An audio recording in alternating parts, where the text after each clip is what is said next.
आज हमारा टॉपिक है नॉर्मल ऑपरेटर्स। किसी भी ऑपरेटर को नॉर्मल कब कहेंगे?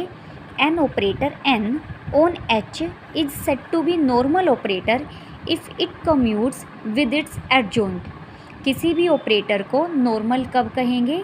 जब वो अपने एडजॉइंट के साथ कम्यूट करे, यानी एन स्टार इक्वल आए एन स्टार एन के। ठीक है, एन की जगह आप टी भी ले सकते हैं, पीछे हम टी यूज़ कर रहे थे, यानी T star is equal to T star T होगा तो हम उस ऑपरेटर को नॉर्मल ऑपरेटर कहेंगे। This definition leads to some simple properties. इससे हमें कुछ प्रॉपर्टीज़ देखो। पहली प्रॉपर्टी है every self adjoint operator is normal operator. जो ऑपरेटर सेल्फ एडजॉइंट है वो तो डेफिनेटली नॉर्मल है ही है। मान लो टी सेल्फ एडजॉइंट ऑपरेटर है, टी सेल्फ एडजॉइंट ऑपरेटर होने का मतलब है कि वो अपने कंजुगेट के टी स्टार के इक्वल आएगा।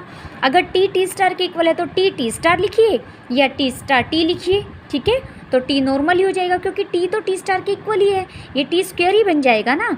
सेकंड है if T belongs to B H is normal. T कोई बाउंड्री लीनियर ऑपरेटर है जो नॉर्मल है, देन उसका कंजुगेट टी स्टार भी नॉर्मल होगा। ठीक है, T belongs to B H है, टी अगर B H boundary linear operator है तो टी स्टार भी एक एडजॉइंट ऑफ टी होगा, जो टी स्टार को एडजॉइंट ऑफ टी बोलते हैं हम। ठीक है, टी डबल स्टार टी के इक्वल होता है, ये भी प्रॉपर्टीज़ हमने की हुई है। ठीक है, T is normal, T normal है तो टी स्टार टी के इक्वल होगा। टी स्टार अगर मैं टी स्टार है, टी को तो मैं टी डबल स्टार लिख सकती हूँ। ठीक है, टी डबल स्टार टी, देखो टी डबल स्टार को टी स्टार टी लिख सकते हैं और ये तो टी स्टार के इक्वल है, और इसे टी डबल स्टार टी लिख सकते हैं। टी स्टार को ये ऑपरेटर है सच डैट, देखो टी स्टार एक ऑपरेटर है, टी स्टार, और वो अपने स्टार अगर मैंने उसका एडजॉइंट लिया, उसका कंजुगेट लिया, तो वो अपने ही कंजुगेट के साथ कम्यूट कर रहा है, तो यानी टी स्टार कैसा हो गया? नॉर्मल। यही हमें प्रूव करना था।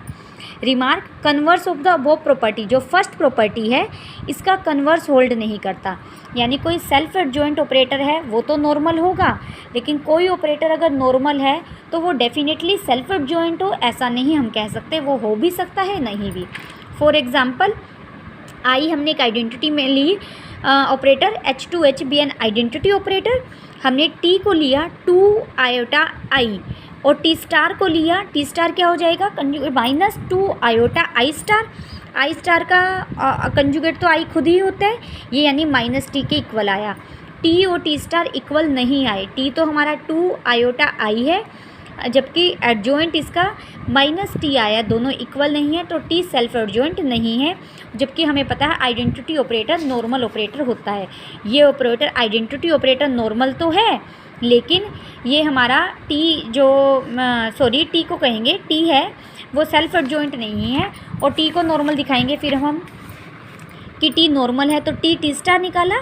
टी स्टार का मतलब है टी को हमने कैसे डिफ़ाइन किया है? 2 आयोटा आई, और टी स्टार को हमने कैसे डिफ़ाइन किया है? माइनस 2 आयोटा आई स्टार। ठीक है, this is T and this is minus T, that is minus T square. ऐसे ही हमने टी स्टार टी निकाला, वो भी माइनस टी स्क्वेयर आ गया, यानी T star is equal to T star T है, और कोई भी ऑपरेटर ऐसा हो तो वो नॉर्मल होता है। पीछे हमने प्रूव किया कि टी सेल्फ एडजॉइंट नहीं है लेकिन टी नॉर्मल है। ठीक है, नेक्स्ट थ्योरम है the limit n of any convergent sequence n के ऑफ नॉर्मल ऑपरेटर। ये एक सीक्वेंस है किसकी? नॉर्मल ऑपरेटर्स की, और ये सीक्वेंस कैसी है? कन्वर्जेंट है। कन्वर्जेंट है तो उसकी लिमिट कुछ ना कुछ होगी। इसकी लिमिट हमने क्या मान ली? एन, वो भी एक ऑपरेटर होगी क्योंकि ये सारे N1 N2 N3 ये सारे नॉर्मल ऑपरेटर्स हैं, और ये n को कन्वर्ज कर रही है सीक्वेंस, तो हमें प्रूव करना है जो इसकी लिमिट है, जो लिमिट n है वो भी क्या होगी? नॉर्मल होगी। ठीक है, हमें गिवन क्या है? nk की लिमिट n है। ठीक है, nk की लिमिट n है तो हम नॉर्म की सेंस में इसकी डेफिनेशन लगा के नॉर्म ऑफ nk माइनस है tends to 0 as k tends to infinity. Now हमने करके देखा nk star minus n star, nk minus n star को तो हम ये लिख सकते हैं, पता है ना, s प्लस टी का whole star is equal to s star minus T s star plus T star. ठीक है, दिस लेकिन ये तो इसका नॉर्म और इसका नॉर्म तो इक्वल होगा, और ये हमारा किसको टेंड कर रहा है? हमने ये पीछे किया है preserve the norm, T star का और आइसोमेट्री होता है ये टी। ठीक है ना, क्लियर, उसका यूज़ किया। अगर ये मेरा 0 को टेंड कर रहा है as k tends to infinity पर, तो यानी ये भी 0 को टेंड कर रहा है क्योंकि इक्वल है, यानी n के स्टार की लिमिट n स्टार आ गई। ठीक है, अब हमने क्या किया, n star minus n star n है, n star minus n star n है।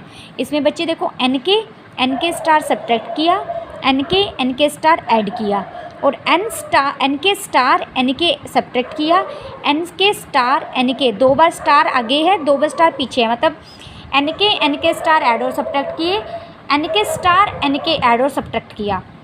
इनको आप अलग कर लेंगे, बहुत सिंपल सी प्रॉपर्टीज़ हैं। ठीक है, ये क्या हुआ ना, देखो ये n के स्टार और माइनस n के स्टार n के, क्योंकि n के सारे नॉर्मल है तो दोनों इक्वल होंगे, तो ये तो 0 हो गया। सिर्फ फर्स्ट और थर्ड हमारे पास बचा, n के n को कन्वर्ज कर रहा है और n के स्टार n स्टार को कन्वर्ज कर रहा है। तो हमारा n star minus n star ये भी 0 को कन्वर्ज करेगा। ठीक है, सिंपल सा रिजल्ट लगा हुआ है, a को कन्वर्ज करता है, b को कन्वर्ज करता है, तो a b को कन्वर्ज करता है। तो यानी ये चीज़ इसको कन्वर्ज ये चीज़ इसको कन्वर्ज कर रही है, ये चीज़ इसको कन्वर्ज कर रही है, तो ये सारा 0 को कन्वर्ज कर रहा है। अगर 0 को कन्वर्ज कर रहा है तो यानी n स्टार इक्वल होगा n स्टार n के। n क्या था हमारा, n तो हमारी लिमिट थी और वो क्या आ गई, इस प्रॉपर्टी को फोल्ड करते हैं, तो यानी n कैसी है, नॉर्मल है।